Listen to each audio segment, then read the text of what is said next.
محترم دوستو، سفر المظفر کا مہینہ شروع ہے۔ آج غالباً 11 یا 12 تاریخ ہوگی۔ میں نے گزشتہ جمعہ آپ حضرات کے سامنے ذکر کیا تھا کہ اس مہینہ کے آخر کے اندر آپ کے اور میرے پیارے حبیب صلی اللہ تعالی علیہ وسلم نے اللہ رب العزت کے حکم کے ساتھ مکۃ المکرمہ سے مدینہ منورہ کی جانب ہجرت فرمائی۔ میرے اور آپ کے پیارے آقا اپنے آبائی وطن کو چھوڑ کر، آبائی شہر کو چھوڑ کر، وہ شہر کے جس کے اندر میرے آقا پیدا ہوئے، وہ شہر کے جس کے اندر میرے اللہ کا گھر ہے، وہ شہر کے جس کے اندر میرے آقا کا بچپن گزرا، جوانی کے اکثر لمحات گزرے، یہاں تک کہ 40 سال کا عرصہ میرے آقا نے گزارا۔ بالآخر میرے آقا اللہ کے حکم سے اس شہر کو چھوڑ کر مدینہ منورہ کی جانب روانہ کیوں ہوئے؟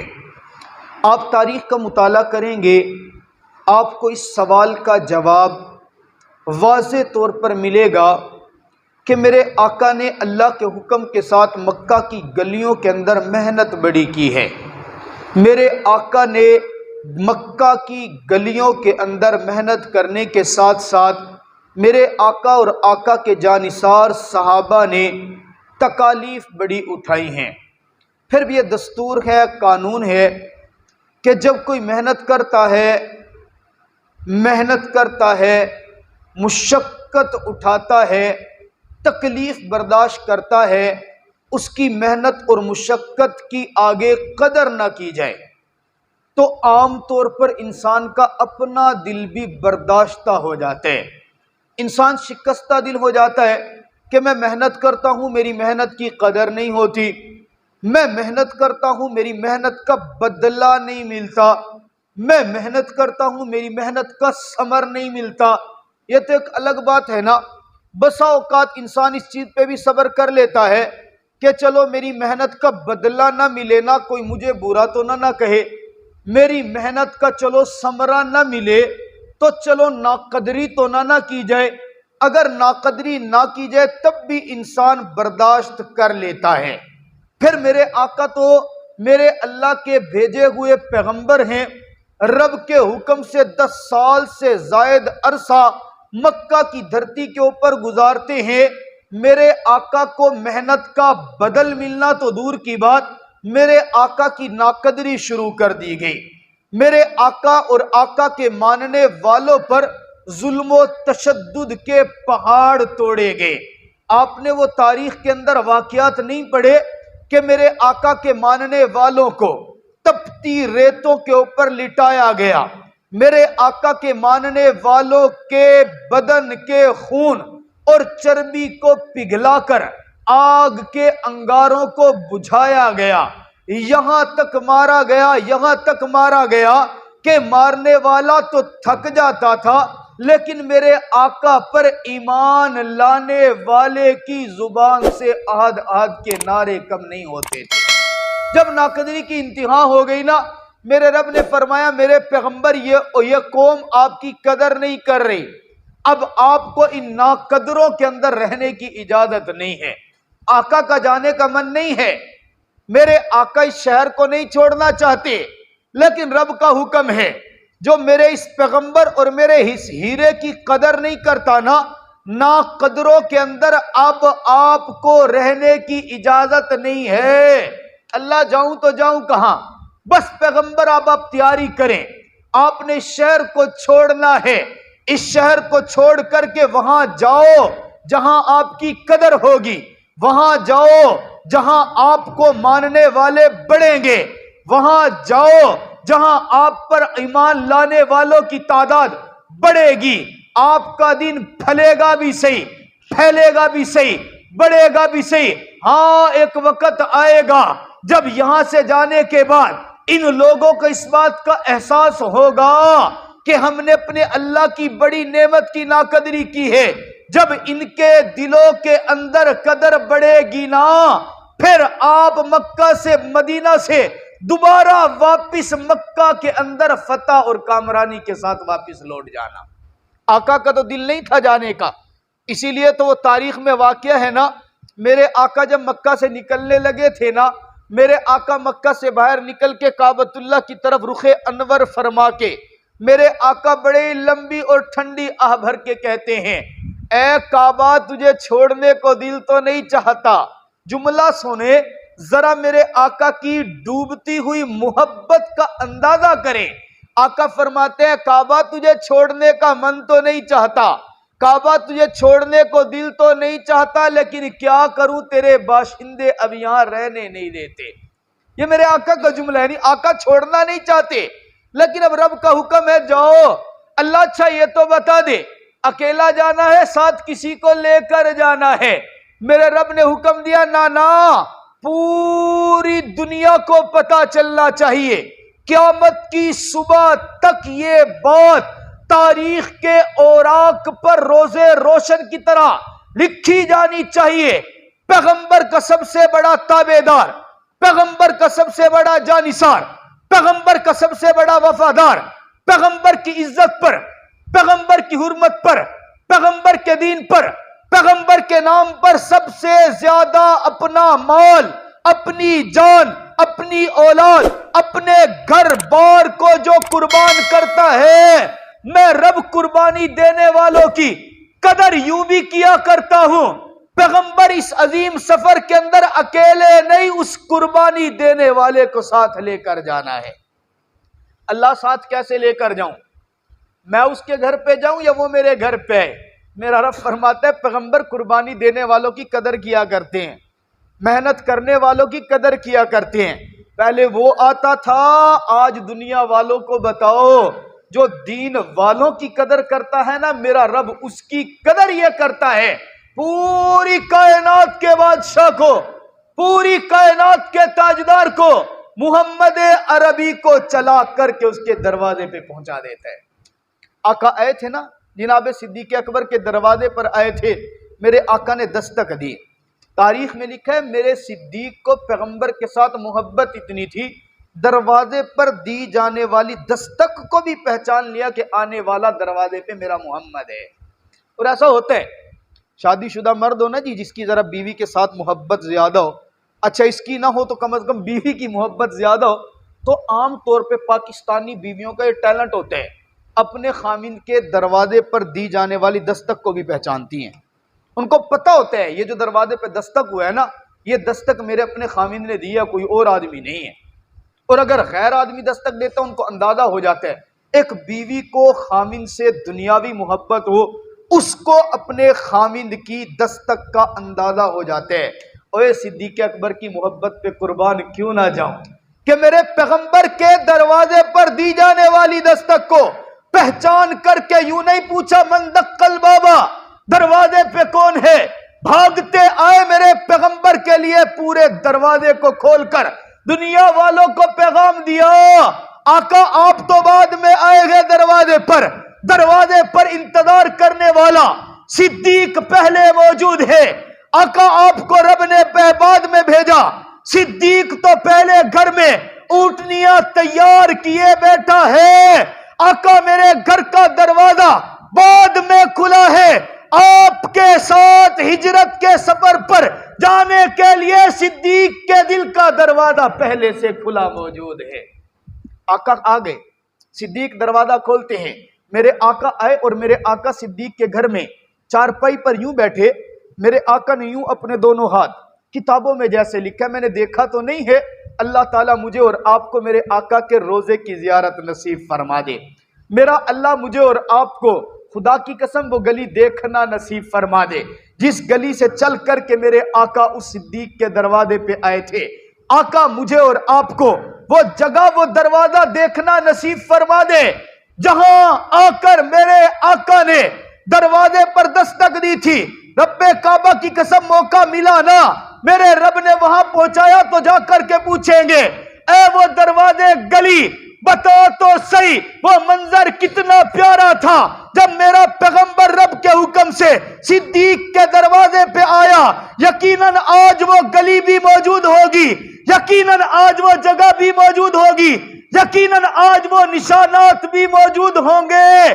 ہم ایمان کے اندر ڈوب کر اگر سوال کریں گے بتا تو صحیح وہ محمد کہاں گیا, بتا تو صحیح وہ صدیق کہاں ہے, یقیناً جواب آئے گا دنیا والوں وہ یہاں جب صدیق اور صدیق کا پیغمبر ہجرت کی رات نکلے تھے تب سے لے کر آج تک رب کعبہ کی قسم جدا نہیں ہوئے. جا دیکھ میرے محمد کے روزے میں آج بھی اکٹھے موجود ہیں. میرے آقا ہے نا دروازہ کھول دیا, یوں چارپائی کے اوپر بیٹھے میرے آقا یوں دونوں ہاتھ رکھے ہوئے ہیں, اپنے دونوں پاؤں چارپائی سے نیچے رکھے ہوئے ہیں, سامنے صدیق بیٹھے ہیں, ساتھ صدیق کی بیٹی عائشہ صدیقہ محبوبہ کائنات جناب اما عائشہ صدیقہ رضی اللہ تعالیٰ عنہ بیٹھی ہیں. یوں دوسری طرف اسما بنت ابی بکر صدیق میرے آقا کے پیارے صدیق کی دوسری بیٹی بیٹھی ہیں. میرے آقا یوں غور کرتے ہیں, گھرانے کو دیکھتے ہیں, گھرانے کو دیکھ کر فرماتے تخلیتون, صدیق ذرا تنہائی کرو, راز کی بات کرنی ہے. آقا کیا کہا؟ صدیق راز کی بات کرنی ہے, ان بیٹیوں کو اٹھاؤ. آقا چاہتے تھے میں بات میرے اللہ نے جیسے مجھے دی نا میں صدیق کو ویسے بتا دوں, جملے پہ غور کرنا. جناب صدیق اکبر مسکرا کے فرماتے ہیں آقا آپ کو میرے گھر کے اندر تنہائی کی ضرورت ہے؟ آقا آپ کو میرے گھر کے اندر میرے گھر والوں کو سائیڈ پہ کرنے کی ضرورت ہے؟ نہیں نہیں نہیں نہیں. آقا اہلی و آلکا, آقا میرے گھر والے آپ کے گھر والے ہیں. آقا آپ کے ایک اشارے پر جیسے صدیق اکبر قربان ہے, رب کعبہ کی قسم صدیق کے گھر والے اپنی جان تو دے سکتے ہیں, اپنے بدن کا خون کا آخری قطرہ بھی قربان کر دیں گے. آقا آپ کا راز فاش نہیں کرنے والے ہیں. اور یہ پھر ہوا, جملے پہ یاد رکھنا, صدیق اکبر نے فرمایا اہلی و آلکا, آقا میرے گھر والے آپ کے گھر والے ہیں. میرے آقا چلے گئے, رات کو حکم دیا, آقا صدیق رب نے حکم دیا ابھی ناقدروں کے اندر نہیں رہنا. اللہ نے حکم دیا یہ تیرے محبوب کی قدر کرنے والے لوگ نہیں ہیں, ان کو نہیں پتا میں کیا چیز ہوں, ان کو نہیں پتا میں محمد بن عبداللہ نہیں اب محمد الرسول اللہ بن چکا ہوں, ان کو نہیں پتا کہ میرے ایک اشارے کے اوپر میرا رب چاہے تو کائنات کو بدل کے رکھ دے. صدیق یہ قدر نہیں کر رہے, اب رب نے حکم دیا اس شہر کو چھوڑ دے, اس علاقے کو چھوڑ دے, اس بستی کو چھوڑ دے. رب کعبہ کی قسم صدیق اکبر یوں بیٹھے ہوئے تھے, یوں کر کے گردن اٹھا کے سوال پوچھا تو صرف ایک, آقا کیا اکیلے جائیں گے یا ساتھ بھی کوئی ہوگا؟ یہ ہمت نہیں ہوئی کہ یوں کہہ دیں کہ آقا مجھے ساتھ لے کے چلے جائیں. پتا تھا نا پیغمبر اپنی مرضی سے کچھ نہیں کرتے, ما ینطق عن الہوا ان هو الا وحی یوحی. آقا اکیلے جانا ہے یا ساتھ کسی کو لے کر کے جانا ہے؟ میرے پیغمبر مسکرا کے جواب دیتے ہیں صدیق وہ میرا رب جس طرح ان کو سزا دے رہا ہے نا کہ انہوں نے میری قدر نہیں کی تو مجھے یہاں سے روانہ ہونے کا حکم ہے, وہی میرا رب تیری وفاؤں کی قدر کر کے مجھ پیغمبر کو یہ کہہ رہا ہے اے میرے پیغمبر ناقدروں میں رہنا نہیں ہے اور قدر والے کو پیچھے چھوڑنا نہیں ہے, ساتھ لے کر جانا ہے تو اسی قدر کرنے والے صدیق اکبر کو لے کے جانا ہے. سفر کی تیاری ہو گئی. گزشتہ جمعہ میں نے آپ کو بتایا تھا میرے آقا یہاں سے نکل چلے گئے. میرے آقا جس وقت غار کے اندر پہنچے, اب غار کے اندر پہنچنے کا جو سارا معاملہ ہے کچھ میں نے اشارہ آپ کو پچھلے جمعے کر دیا تھا. آقا جب غار تک پہنچ گئے, ہجرت کا پہلا حصہ ہے. غار کے اندر پہنچنے کے بعد جناب صدیق اکبر رضی اللہ تعالیٰ عنہ کے گھر کے سارے افراد میرے آقا کے پورے میرے آقا کی خدمت کے اندر لگے ہوئے ہیں. اچھا یہ بھی آپ کو بتا دوں کہ قدر کرنے والے جناب صدیق اکبر ہیں. یہ موضوع پہ انشاءاللہ کبھی میں پوری تفصیل بتاؤں گا کہ جو قدر کرنے والے تھے نا میرے پیغمبر کی, میرے اللہ نے ان کو نوازا کیسے ہے. صدیق اکبر رضی اللہ تعالیٰ سب سے زیادہ قربانیاں میرے پیغمبر کے لیے دی, سب سے زیادہ قربانیاں دین کے لیے دی. میرے اللہ نے اعزاز یہ عطا فرمایا ہے کہ جناب صدیق اکبر رضی اللہ تعالیٰ واحد صحابی ہیں جن کے خاندان کے سب سے زیادہ افراد کو شرف صحابیت نصیب ہوا. خود صحابی ہیں, والد صحابی ہیں, بیٹی صحابی ہیں, بیٹا صحابی ہے، ان کے اولاد کو بھی میرے اللہ نے صحابی بننے کی شرف عطا فرمایا ہے۔ یہ سب قدر میرے پیغمبر کے اوپر قربانی ہے۔ غار کے اندر پہنچ گئے ہیں، غار کے اندر موجود ہے، پیچھے آگے مقابلہ کرنے والے، آ کر دیکھا دروازے پر، اب تلاش کر رہے ہیں کہاں سے پتہ چلے گا جناب محمد عربی صلی اللہ علیہ وسلم کا۔ پکا پتہ تھا ان کو، اگر مکہ کے اندر کہیں سے پتہ چل سکتا ہے تو وہ صرف اور صرف جناب ابو بکر صدیق رضی اللہ تعالیٰ عنہ کا گھرانہ ہے۔ آ کر پتہ کرتے ہیں، اے صدیق کے گھر والوں بتاؤ صدیق اور صدیق کا محمد مصطفیٰ کہاں ہے؟ اندر سے نکلتی ہے جناب اسماء بنت ابی بکر صدیق، آ کر کہتی ہے پتہ ہے، باپ کا بھی پتہ ہے، باپ کے پیغمبر کا بھی پتہ ہے، ابا کا بھی پتہ ہے، ابا جس پر ایمان لے کر آئے، کلمہ پڑھ کر مسلمان ہو گئے، اس کا بھی پتہ ہے۔ کہا بتا دینا کہاں پر ہے؟ کہا نہیں میرے باپ نے کہا تھا اہلی و آلو کا، پیغمبر میرے گھر والے آپ کے گھر والے ہیں، اپنے بدن پر ہر تکلیف برداشت کر جاؤں گی لیکن اب کی باپ کی زبان سے نکلے ہوئے جملے کو جھوٹا نہیں ہونے دوں گی۔ نہیں بتایا۔ ظالم نے جناب اسماء بنت ابی بکر صدیق رضی اللہ تعالی عنہا کو تشدد کیا۔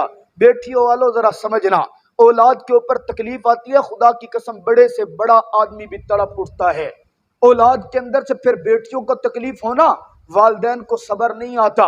اور جب آپ یاد رکھنا، بیٹیوں کی شادی بھی کر دی جائے نا، وہ اپنے سسرال کے اندر وہ وہاں تکلیف پہنچے نا، خدا کی قسم باپ تڑپ جاتا ہے، بستر کے اوپر نیند نہیں آتی۔ بیٹی کو اگر داماد نے تھپڑ مار دیا، باپ کو سکون نہیں ملتا۔ بیٹی کو اگر سسرال والوں نے ایک تانا دے دیا نا، باپ کی خواہش ہوتی ہے میں اپنی زندگی کی سب کچھ کمائی لگا دوں، میری بیٹی کو سسرال کا تانا نہ سننا پڑے۔ اے خدا کی قسم سلام پیش کرتا ہوں صدیق اکبر کو، اس نے اپنی بیٹی کو قربان کیا تو کیسے کیا؟ اسماء سامنے کھڑی ہے، سامنے سپر پاور طاقت کھڑی ہے۔ ابو جہل نے پوچھا بیٹا اگر بتاتی نہیں تو انکار کر دے، انکار کر دے مجھے باپ کا پتہ نہیں ہے، انکار کر دے مجھے محمد کا پتہ نہیں۔ کہا نہیں حلالی بیٹی وہ ہوتی ہے جو اپنی جان تو قربان کر دے لیکن باپ کی پگڑی کو سر سے گرنے نہ دے۔ حلالی بیٹی وہ ہوتی ہے جو اپنے تن من دھن کو نچاور کر دے لیکن باپ کی عزت پر حرف نہ آنے دے۔ میں جھوٹ نہیں بولوں گی اور بتاؤں گی بھی نہیں، جھوٹ اس لیے نہیں بولوں گی اگر میں نے جھوٹ بول دیا کل قیامت کی صبح تک لوگ میرے باپ کی ذات پر عزت پر انگلی اٹھائیں گے اور کہیں گے کیسا صدیق تھا جس کی بیٹی صداقت کی پاسداری نہ کر سکی۔ ابو جہل نے ہاتھ اٹھایا، اسماء بنت ابی بکر صدیق کے چہرے کو پر زور سے مارا۔ روایات کے اندر لکھا ہے، کتابوں میں لکھا ہے، احادیث کی کتابوں میں لکھا ہے، بچی تھی 8 سال کی، 10 سال کی، 12 سال کی بچی تھی، بچی اچھلتے ہوئے گری۔ ایسے نہیں کہ صرف تھپڑ لگا یوں منہ ہو گیا، نہ، وہ بچی اپنی جگہ سے اچھلی اور گری۔ وہ تھپڑ لگنے کی آواز اتنی تھی پورے محلے کے لوگ نکل آئے۔ اب وہ چہرہ اس بچی کا سیدھا، پتھر پڑا تھا پتھر کے اوپر لگا، خدا کی قسم یہاں ہاتھ لگنے سے کان کے اندر جو بالی تھی نا، اس بالی نے کان کو چیر کر کے رکھ دیا۔ ہاتھ کا نشان چہرے کے اوپر پڑا، یہ پیشانی پتھر کے اوپر لگی، پورے چہرے سے خون نکلنے لگا۔ لوگ باہر نکلے، کافروں کو ترس آ گیا، کہنے لگے او ظالم تیری دشمنی اس بچی کے باپ کے ساتھ ہے، تیری دشمنی جناب محمد الرسول اللہ سے ہے، بچی کے اوپر ظلم و تشدد کیوں کرتا ہے، اس کو چھوڑ دے۔ بچا لیا بچا لیا بچا لیا۔ خدا کی قسم صدیق اکبر کی بیٹی نے مار برداشت کی، بدن سے خون نکلنا برداشت کیا، لیکن آپ کے اور میرے پیغمبر کا راز فاش نہیں کیا۔ یہ صدیق اکبر کی بیٹی جب پہنچی نا میرے نبی کے پاس غار کے اندر، کھانا لے کر کے پہنچی ہے، آقا نے دیکھا چہرے کے اوپر کپڑا ڈھانپا ہوا ہے۔ میرے آقا نے پوچھ لو پورا واقعہ میں نے آپ کو بتایا، میرے آقا غار کے اندر گئے ہیں تو آقا نے غار کے اندر ابھی اندر موجود تھے، باہر میرے اللہ نے غار کے دہانے کے اوپر مکڑی کو حکم دیا کہ جالا بن دے، کبوتری کو حکم دیا کہ غار کے دہانے کے اوپر انڈے دے دے۔ آپ یقین کریں اس ہجرت کے سفر کے اندر 2 قسم کے لوگ ہیں، ذرا توجہ کرنا، آخری بات کر رہا ہوں، بڑی قیمتی بات کر رہا ہوں۔ ہجرت کے سفر کے اندر 2 قسم کے گروہ تھے، 2 قسم کے لوگ تھے، 2 قسم کے جماعتیں سامنے آئی۔ ایک وہ تھی جو پیغمبر کے ساتھ چلنے والے، ایک وہ تھے جو پیغمبر کے مقابلے میں نکلنے ہیں، ایک وہ جو پیغمبر کی محبت میں ہے، ایک وہ جو ہے جو پیغمبر کی مخالفت میں ہے، ایک وہ جو پیغمبر کے اوپر جان نچھاور کرنے والا، ایک وہ جو پیغمبر کا نام و نشان مٹانے والا۔ رب کعبہ کی قسم، آج بھی کتابوں میں لکھا ہے، پیغمبر کے ساتھ چلنے والا صدیق نام آج بھی باقی ہے، پیغمبر کے ساتھ دینے والی اسماء بنت ابی بکر صدیق نام آج بھی موجود ہے، پیغمبر کے ساتھ نکلنے والے جو لوگ ہیں ان کا نام آج بھی موجود ہے۔ یہاں تک نہیں وہ جو پیغمبر کے غار کے دہانے کے اوپر مکڑی نے جالا تنا تھا اور کبوتری نے آ کر انڈے دیے تھے، آج بھی لکھنے والوں نے لکھا وہ پیغمبر کے روزے کے اوپر جو کبوتر موجود ہے وہ کبوتر اسی کبوتری کی نسل سے ہے جس کبوتری نے غار کے دہانے کے اوپر انڈے دیے تھے۔ میرے اللہ نے اس کبوتر کی نسل کو بھی برقرار رکھا ہے کسی کے اندر ہمت میرے پیغمبر کے روزے سے ان کبوتروں کو جدا کر دے؟ حاجی صاحب آپ تو ماشاءاللہ گئے ہیں، بہت سارے لوگ میری مسجد کے نمازی الحمدللہ سے ہیں، میرا اللہ مجھے بھی وہ منظر دکھا دے، آمین تو کہہ دے یار۔ اللہ تعالیٰ مجھے بھی وہاں پر لے جائے، اللہ تعالیٰ آپ کو بھی وہاں پر لے جائے، ہم اپنی نظروں سے دیکھیں گے۔ سنا ہے لکھنے والوں نے لکھا ہے بڑے بڑے حاجی یہاں تک کہ وہاں کے ائمہ بھی اپنے ہاتھ سے ان کبوتروں کو دانا ڈالنا اپنی سعادت سمجھتے ہیں۔ ان کبوتر کو یہ مقام کیوں ملا؟ کیونکہ میرے نبی کی ذات کے لیے قربانی دی۔ اور دوسری طرف وہ جو میرے نبی کو مٹانے کے لیے آیا، آج ابو جہل کی پشتوں کو کوئی نہیں جانتا، آج عتبہ کو کوئی نہیں جانتا، آج شیبہ کو کوئی نہیں جانتا، اور جتنے مخالف آئے تھے نام مٹ گئے، پہچان مٹ گئی، نسل مٹ گئی۔ وہ نبی کا ساتھ دینے والے رب کعبہ کی قسم اس وقت بھی زندہ باد تھے، آج بھی زندہ باد ہیں۔ وہ نبی کا ساتھ دینے والے اس وقت بھی آباد تھے، آج بھی آباد ہیں۔ میرے مسلمان، یہ پیغام ہے تیرے لیے اور میرے لیے، زندگی گزار نبی کی محبت میں، زندگی گزار نبی کی سنت کے اندر، اپنی اولاد کو نبی کا دین پڑھا، اپنی اولاد کو نبی کا قرآن پڑھا، اپنی اولاد کو نبی کے احادیث پڑھا۔ رب کعبہ کی قسم جس طرح اس وقت نبی کا ساتھ دینے والوں کو میرے رب نے باقی رکھا ہے، آج تیری اولاد میں دین آئے گا تو میرا اللہ تیرا نام بھی باقی رکھے گا، تیری اولاد کو بھی باقی رکھے گا۔ اللہ تعالیٰ مجھے اور آپ کو سمجھنے کی توفیق